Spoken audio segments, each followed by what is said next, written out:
नमस्कार, आप देख रहे हैं सी न्यूज भारत और मैं हूं ऋषभ सक्सेना। वक्त हो गया है न्यूज बुलेटिन का। न्यूज बुलेटिन में बात होगी छतरपुर की, जहां बागेश्वर धाम पर हुआ गुरुकुलम का शुभारंभ। साथ ही बात होगी हरदोई की, जहां बालामऊ जंक्शन पर खास जन आंदोलन और मांग की गई। ऐसी तमाम खबरों की विस्तार चर्चा करेंगे इस बुलेटिन में।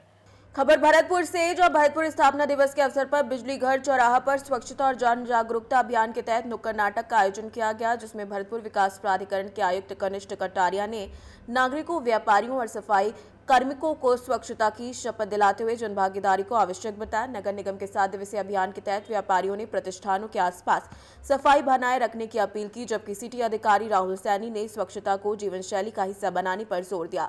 कार्यक्रम में कचरा पृथक्करण, प्लास्टिक उपयोग में कमी और सार्वजनिक स्थलों पर सफाई का संदेश दिया गया और स्वच्छता बोर्ड पर हस्ताक्षर कर अभियान का शुभारंभ किया गया। 293 भरतपुर स्थापना दिवस के कार्यक्रमों की श्रृंखला में इस बार नवाचार के तौर पे हमने स्वच्छता रथ की को सभी वार्ड्स में नगर निगम क्षेत्र में घुमा रहे हैं। लोगों को हम जागरूक करने की कोशिश कर रहे हैं कि लोग स्वच्छता के प्रति जागरूक हों। वेस्ट सेग्रीगेशन एट सोर्स, जो रिड्यूस, रीयूज, रिसाइकल वाला 3R कॉन्सेप्ट होता है वो, और लोग कचरे को बाहर ना फेंक कर जगह पर डालें, डस्टबिन में डालें। उसके लिए हम लोगों को जागरूक करने की कोशिश कर रहे हैं। प्रत्येक वार्ड में हमारी टीम्स जाएंगी। स्वच्छता रथ पूरे दिन हर वार्ड में घूमकर लोगों को जन चेतना जगाने की कोशिश करेगा। और ये 7 दिन जो हमारा भरतपुर स्थापना दिवस है, उसके अंतर्गत हम ये सामाजिक सरोकार के तौर पर ये नई हमने शुरुआत की है। उम्मीद करेंगे कि ज़्यादा से ज़्यादा लोग इसमें भाग लें और अपने शहर को स्वच्छ और सुंदर बनाने के लिए अपना योगदान प्रदान करें। धन्यवाद। भरतपुर से सी न्यूज संवाददाता देवेंद्र सिंह सोलंकी की रिपोर्ट।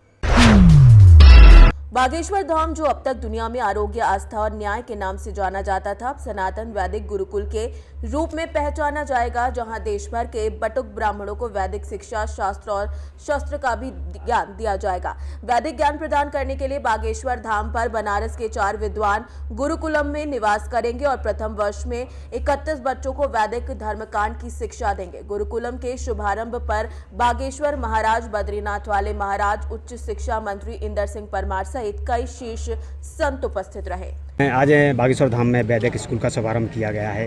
देखिए, बागेश्वर धाम बालाजी सरकार की सब पर कृपा दृष्टि बनी रहती है और आदरणीय धीरेन्द्र शास्त्री जी लगातार समाज के लिए काम करने का बेड़ा उठा रहे हैं। इसलिए पहले अस्पताल बनाने का बड़ा निर्णय किया, आज वैदिक गुरुकुलम की प्रारंभ किया गया है। निश्चित रूप से वो सनातन के लिए और हिंदुत्व के लिए जो काम कर रहे हैं, आने वाले समय में एक प्रकार से मील का पत्थर बनकर के उभरने वाले हैं। और जैसा उनका अभियान जो चल रहा है, उस अभियान में इन कामों के माध्यम से एक जो व्यापक बदलाव, परिवर्तन दिखेगा, वो क्षेत्र को मिलने वाला है। कन्या विवाह महोत्सव को लेकर क्या कहेंगे आप? अच्छा है, निःशुल्क गरीब परिवारों की बेटियों का कन्या विवाह किया जा रहा है। हमारे देश की परंपरा में कन्यादान से बड़ा कोई दान नहीं होता है और इसलिए मैं समझता हूँ कि आचार्य जी ने बहुत बड़ा ये भी ईश्वरीय कार्य समझ करके कन्याओं का विवाह कर रहे हैं।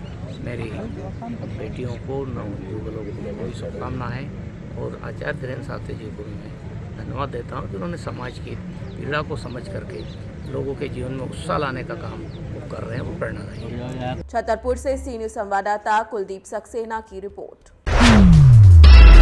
खबर छतरपुर से, जो बालामऊ जंक्शन पर अमृत भारत योजना के तहत स्टेशन का कायाकल्प होने के बाद भी स्थानीय निवासियों और यात्रियों ने रेलवे के उच्च अधिकारियों के आगमन पर अपनी सुविधाओं को लेकर आवाज उठाई और रेलवे के महाप्रबंधक को ज्ञापन सौंपते हुए योग नगरी, ऋषिकेश एक्सप्रेस, पद्मावत एक्सप्रेस, सद्भावना एक्सप्रेस, शांतिनगर सिंगरौली, त्रिवेणी एक्सप्रेस, बरेली प्रयागराज संगम एक्सप्रेस, उपासना एक्सप्रेस और लखनऊ मेल जैसी लंबी दूरी की ट्रेनों के ठहराव की मांग की। साथ ही लखनऊ में वाया बालामऊ होते हुए नामेशारण में ध्यान के लिए सीधी ट्रेन सेवा स्टेशन परिसर से नियमित सफाई और पैसेंजर ट्रेनों के नियमितीकरण की मांग भी प्रमुखता से उठाई है। क्षेत्रीय जनता का कहना है कि योजना तभी सार्थक होगी जब ट्रेनों का ठहराव सुनिश्चित किया जाएगा।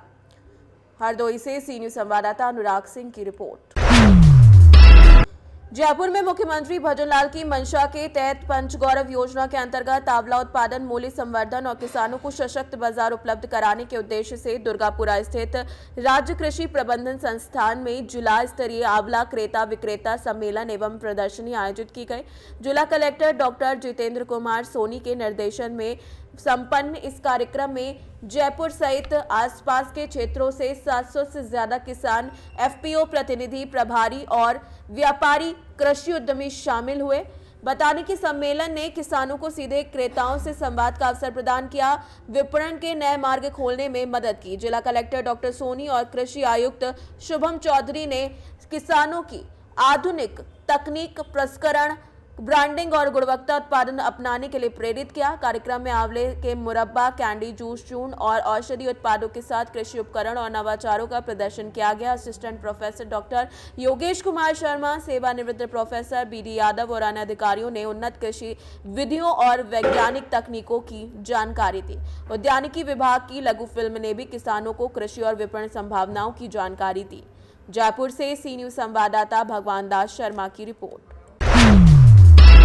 खबर जोधपुर से। जन संस्कृति सेवा संस्थान समिति जोधपुर ने 13 तारीख को शुभ सवेरा बाल आश्रम में सेवा दिवस के रूप में संयोजक बद्री नारायण हर्ष और अध्यक्ष कृष्ण पवार के नेतृत्व में बच्चों को कुर्सियां भेंटकर फ्रूट, कुरकुरे व बिस्किट वितरित किए। समिति सचिव अंजलि वैष्णव और गीता लाडवानी ने बताया कि समिति कन्या पूजन, गौ सेवा, पक्षी सेवा, वानर सेवा, वृद्धाश्रम में बुजुर्गों की सेवा, संतों की सेवा, अनाथ, नेत्रहीन, दिव्यांग, निराश्रित, दिव्यांगजन बच्चों और छात्रों की सेवा और वस्त्र दान जैसे विभिन्न सेवा कार्य करती है। कार्यक्रम में भरत सिंह चौहान, सूरज लालवानी, राधे राधे अंकल, अंजलि वैष्णव, साथ ही साथ आनंद शर्मा, गीता लालवानी समेत कई लोग मौजूद रहे, जबकि आश्रम के संयोजक बजरंग शर्मा और मान सिंह राठौर भी मौजूद रहे। अंत में कोषाध्यक्ष भरत सिंह चौहान ने सभी का धन्यवाद देते हुए भविष्य में भी ऐसे कार्यक्रम जारी रखने की बात कही है। जोधपुर से सी न्यूज संवाददाता आनंद शर्मा की रिपोर्ट।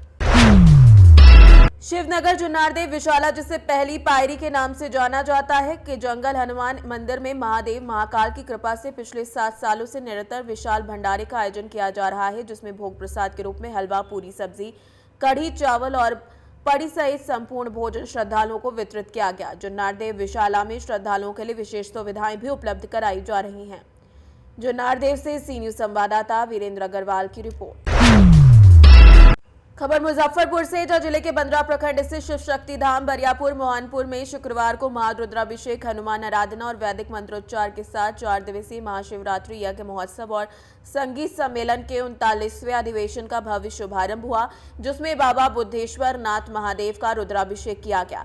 स्थानीय कलाकारों की संगीतमय प्रस्तुति से माहौल भक्तिमय हो गया।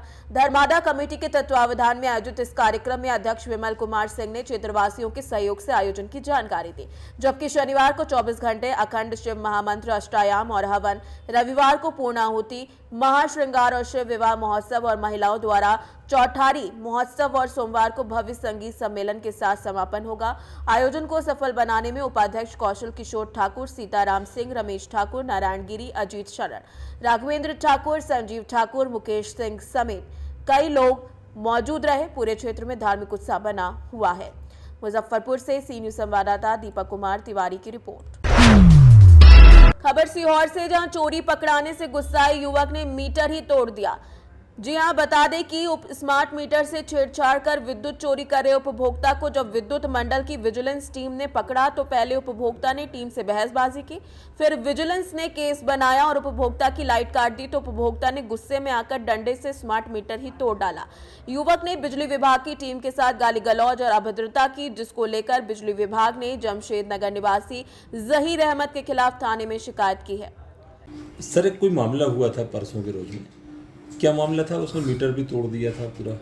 परसों 10 तारीख को हमारी टीम द्वारा विद्युत चोरी के लिए जमशेद नगर और दीवानबाग के एरिया में चेकिंग की गई थी। तो जैसे चेकिंग कर रहे थे रूटीन, सारे उपभोक्ताओं का चेक हो रहा था, तो एक उपभोक्ता वहाँ पे थे जहीर अहमद करके, जमशेद नगर में।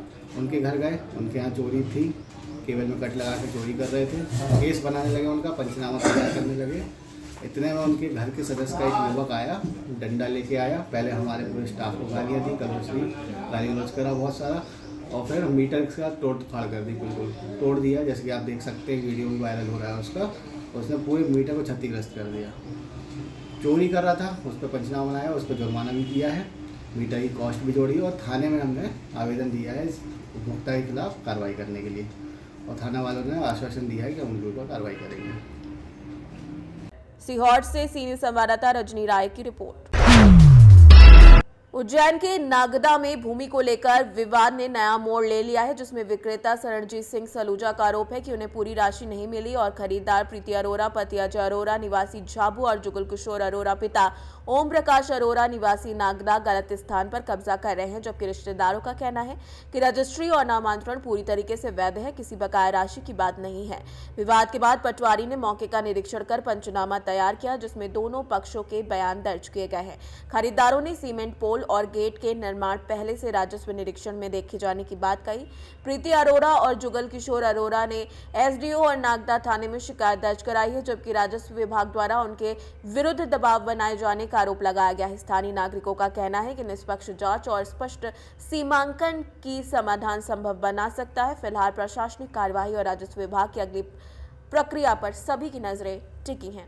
आज पटवारी साहब आए थे आपके यहाँ, निरीक्षण किया, क्या था मामला? आवेदक जिससे हमने ज़मीन खरीदी थी उनका ऐसा कहना पड़ रहा है कि हमने जो रजिस्ट्री कराई उसमें हमको नकद राशि प्राप्त नहीं हुई है। तो उस संबंध में पटवारी साहब पंचनामा बनाने आए थे और उनका ऐसा कहना है कि जो हमने बाउंड्री वाल कराई है ये एरिया उनका है, जबकि मौके पे गिरदावर साहब और पटवारी साहब मौके पे खुद उपस्थित होकर नक्की करके हमको ये जगह देकर गए, तो उसके बाद ही खंबे गाड़े गए हैं। उनका तो ये भी कहना था कि पटवारी साहब का एक उससे सामने वाली पार्टी वो भी कह रही थी कि बोले आपकी जो बाकी पेमेंट है कुछ 3 लाख तो कुछ बता रहे थे, तो वो पेमेंट आपने कर दी थी?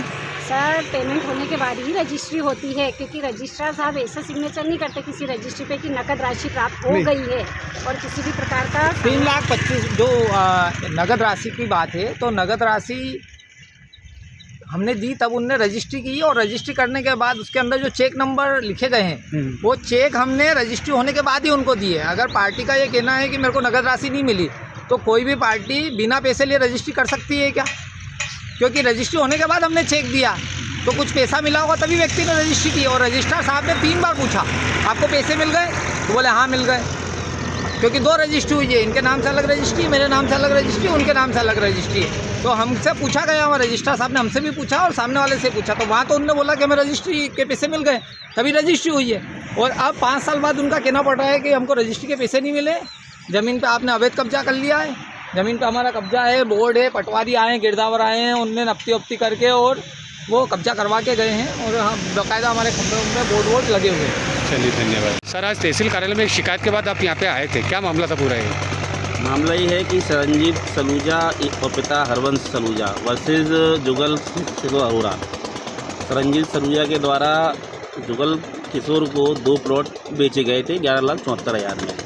तो शरणजीत सलूजा जी ने एसडीएम कार्यालय में आवेदन दिया कि उनकी जो बकाया राशि है वो उनको नहीं मिली है और विक्रेता को जहां उन्होंने प्लेट बेचा था वो वहां काबिज ना होकर दूसरी जगह काबिज है। तो इस संबंध में मैं मौका जांच करने आया था, तो मौके पे मैंने दोनों पार्टियों को पूर्व में सूचना दी, दूरभाष द्वारा दोनों को बताया। दोनों पार्टियां मौके पे उपस्थित भी रहीं।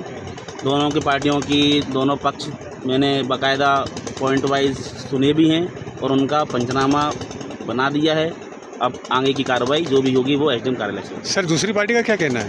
दूसरी पार्टी का ये कहना है कि जो आवेदक है शरणजीत सलूजा, उन्होंने जहां उनको बेचा था वो वहीं पे मतलब प्रॉपर काबिज हैं, पर जो आवेदक है उनका कहना है कि ये गलत जगह पे काबिज है। और पेमेंट के लिए सर पेमेंट का उनका कहना है आपके आवेदक का शायद 1,52,000 और एक जगह 1,72,000 करके 3,24,000 रुपये उनका अभी बाकी है। और जो अनावेदक है उनका कहना है कि उनके द्वारा पूरा पेमेंट चेक द्वारा दे दिया गया था। चलिए धन्यवाद। उज्जैन से सी न्यूज संवाददाता सुरेश जाटवा की रिपोर्ट। खबर उज्जैन से, जहां उज्जैन जावरा स्टेट हाईवे पर गेहूं से भरे ट्रक से बुजुर्ग गोपी नामक निवासी की मौत हो गई, जिससे तनाव फैल गया। वहां की झुग्गियों के पास लोगों ने भीड़ जमा कर ली और आम आदमी पार्टी नेता चेतन परमार सहित ग्रामीण धरने पर बैठ गए, जिससे ट्रैफिक जाम हो गया।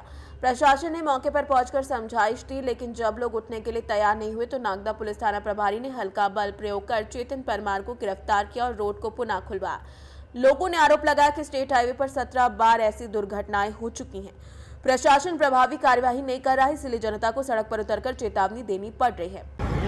अभी सुबह यहाँ पर 7:45 के समथिंग एक एक्सीडेंट हुआ है, जो कि नागदा सिटी एंटर होते हैं इसी रोड पर हुआ है। इस रोड को लेकर मैं आपको एक बात बता देता हूँ कि आज 13 फरवरी है, शुक्रवार का दिन है। आज ही मेरी पद यात्रा थी नागदा से लेकर खाचरोद तक, जो कि नागदा और खाचरोद एसडीएम ने मना कर दी थी अपने तानाशाही के चलते। और देखिए यहाँ पर प्रतिदिन आए दिन एक्सीडेंट होते हैं। हमारे यहाँ के नेता, शासन, प्रशासन सबके सब चुप है। आज ये जो एक्सीडेंट हुआ है इसमें इसकी जिम्मेदारी कौन लेगा? ये सवाल है, एक बहुत बड़ा सवाल है ये। और अब यहाँ की जनता को आगे आना पड़ेगा और इस रोड को जल्द से जल्द चौड़ा करवाना पड़ेगा। अगर आगे नहीं आए तो ऐसे ही लोगों के घर के चिराग बुझते रहेंगे और चुपचाप आप देखते रहिए। उज्जैन से सी न्यूज संवाददाता सुरेश जाटवा की रिपोर्ट। फिलहाल के लिए न्यूज बुलेटिन में इतना ही। देश और दुनिया की तमाम खबरों के लिए देखते रहिए सी न्यूज भारत।